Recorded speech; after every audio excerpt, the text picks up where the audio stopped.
వీళ్ళ మానసిక పరిస్థితి ఏ విధంగా ఉంటుంది అనేది మీరు చేసే వీడియోలో భారతదేశంలో ఏ రాజకీయ పార్టీ అయినా సరే ప్రతిపక్ష పార్టీలకు సంబంధించిన నాయకుల యొక్క బొమ్మలు పెట్టి ఆ కార్యక్రమానికి ముఖ్యమంత్రిగా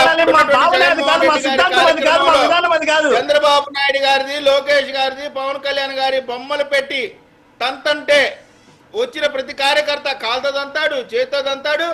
ఆ తన్నే వీడియో చూసి వికటహాసం చేసినటువంటి రాక్షస సమూహాన్ని ప్రజలు ఈ రాజకీయ వ్యవస్థ నుంచి దూరంగా పెట్టినటువంటి వాస్తవాన్ని వాళ్ళు గుర్తించి ఇప్పటికైనా సరే ఈ రప్పా డైలాగులు ఆపమని కోరుకుంటా ఉన్నా.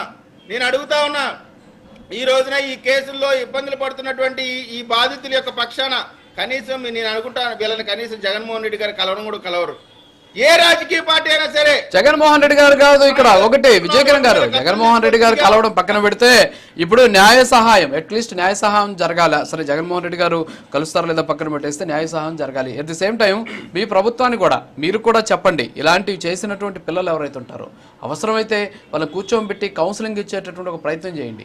రెండోసారి ఇలాంటి పరిస్థితుల్లో కనిపిస్తే అప్పుడు కఠినమైనటువంటి చర్యలు తీసుకుంటామని చెప్పండి. ఎందుకంటే జీవితాలు నాశనం అయిపోతున్నాయండి. అంటే వాళ్ళు తెలుసో తెలియక వాళ్ళ నాయకుడు ఏదో చెప్పాడనో లేకపోతే వాళ్ళ అంటే నాయకుడు మీరు జగన్మోహన్ రెడ్డి గారు అక్కడ స్థానికంగా ఉన్నటువంటి వైసీపీ నాయకులు చెప్పారని చెప్పేసి రెచ్చిపోతూ ఉన్నటువంటి పరిస్థితి, వాళ్ళ కంట్లో పడాలనేటువంటి ఒక ఉద్దేశంతో బయటకు వస్తూ ఉన్నటువంటి పరిస్థితి. అట్లీస్ట్ వాళ్ళకి మీరన్నా సరే మీ ప్రభుత్వం నుంచి కూడా ఒక విధానం తీసుకోండి. ఎందుకంటే వాళ్ళు ఎలాగో చెప్పట్లేదు అని అంటున్నారు కాబట్టి మీరే కౌన్సిలింగ్ ఇవ్వండి. ఇలా చేయడం తప్పు, ఏంటి అసలు చట్టం ఏం చెబుతుందని కౌన్సిలింగ్ ఇచ్చి రెండోసారి అలాంటి పరిస్థితికి వస్తే వాళ్ళ మీద కేసులు పెడితే బాగుంటుంది. అంటే నిజమైనటువంటి వాళ్ళు అంటే విద్యార్థులు కావచ్చు, భవిష్యత్తు ఉన్నటువంటి వాళ్ళ సంగతి.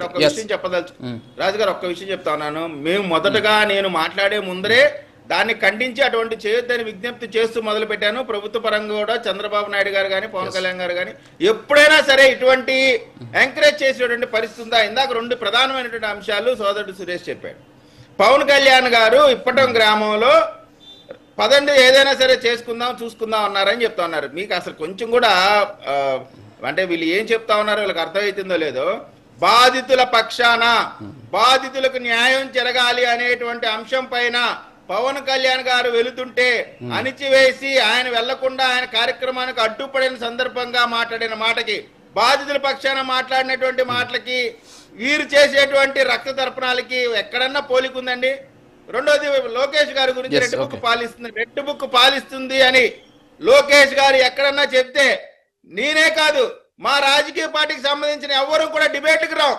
మీకు దమ్ము ధైర్యం ఉంటే రెడ్ బుక్ పాలిస్తుంది అనేటువంటి మాట లోకేష్ గారు అన్నారు అనేటువంటి మాట మీరు చూపించండి. ఇప్పుడైనా రేపైనా నెల రోజులైనా సంవత్సరంకైనా మీకు అవకాశం ఇస్తా ఉన్నా. ఆ రోజు లోకేష్ గారు చెప్పింది ఈ రెడ్ బుక్ లో ఉండేటువంటి పేర్లు ఎవరైతే చట్ట వ్యతిరేకంగా ప్రవర్తించారో తప్పుడు కేసులు పెట్టారో వారిపైన మాత్రమేటువంటి మాట చెప్పినటువంటి విషయాన్ని మరొకసారి చెప్పాల్సినటువంటి అవసరం ఉంది.